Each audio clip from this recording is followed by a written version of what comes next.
स्वातंत्र्याच्या निर्मिती करता ज्यांनी ज्यांनी बलिदान केलं अशा महामानवांना प्रथमतः अभिवादन।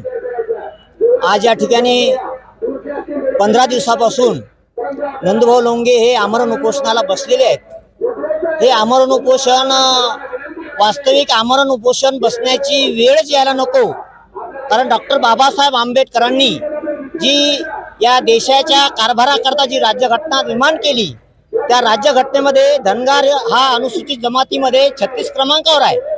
आणि असं असताना सुद्धा हेतू पुरस्कर या राज्याचे प्रस्थापित लोक हे डावलण्याचा ते प्रयत्न करत आहे। आणि त्याच्याकरता गेली 75 वर्षापासून सतत स्वरूपाचे आमच्या धनगराचे या राज्यामध्येच नाही तर देशामध्ये सर्वात जास्त लोकशाही मार्गाने आम्ही आंदोलन मोर्चे काढत आहोत।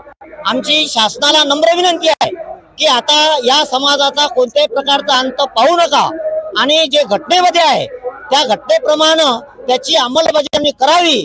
आणि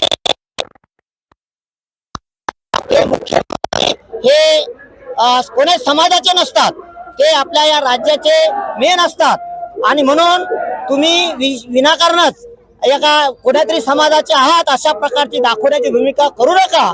आणि म्हणून या राज्यावर धनगराची मागणी नाही तर आरक्षणाप्रमाणे त्यांनी अंमलबजावणी करावी।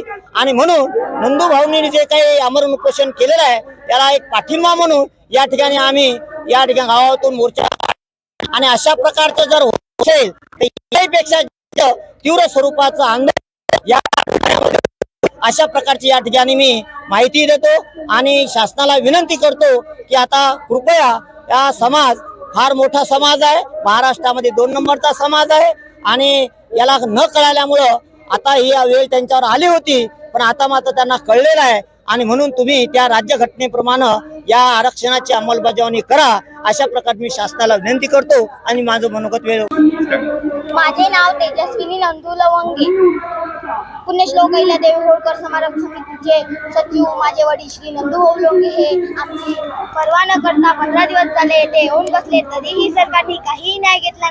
तर सरकारला माझा सवाल आहे, इशारा आहे की आम्हाला न्याय हवा आहे। आम्हाला न्याय दिला नाही तर आमचा समाजातले काहीही लोक आत्मदान देणार। आत्मदान येलकोट येलकोट। पाटील, आज मी तुम्हाला 2 शब्द सांगणार। राजमाता पुण्यश्लोक अहिल्यादेवी होळकर समितीचे सचिव श्री नंदुभाऊ लोंघे आज यांचे 15 दिवस झाले यांनी उपोषण केलेले आहे, उपोषणाला बसले आहे, तरी राज्य सरकारने यांचा निर्णय घेण्याचा काही एक मत घेतलेलं नाहीये। आम्ही इथं 2 दिवस आम्हाला याचा न्याय नाही मिळाला तर आम्ही इथं 2 दिवसामध्ये काय करायचा निर्णय घ्यायचा आहे आम्ही करू शकतो।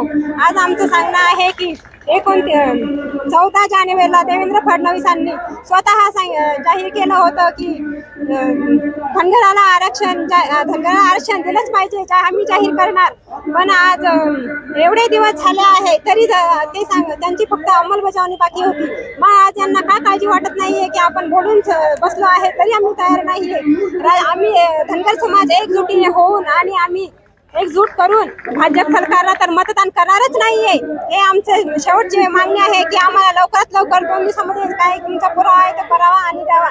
जय मल्हार।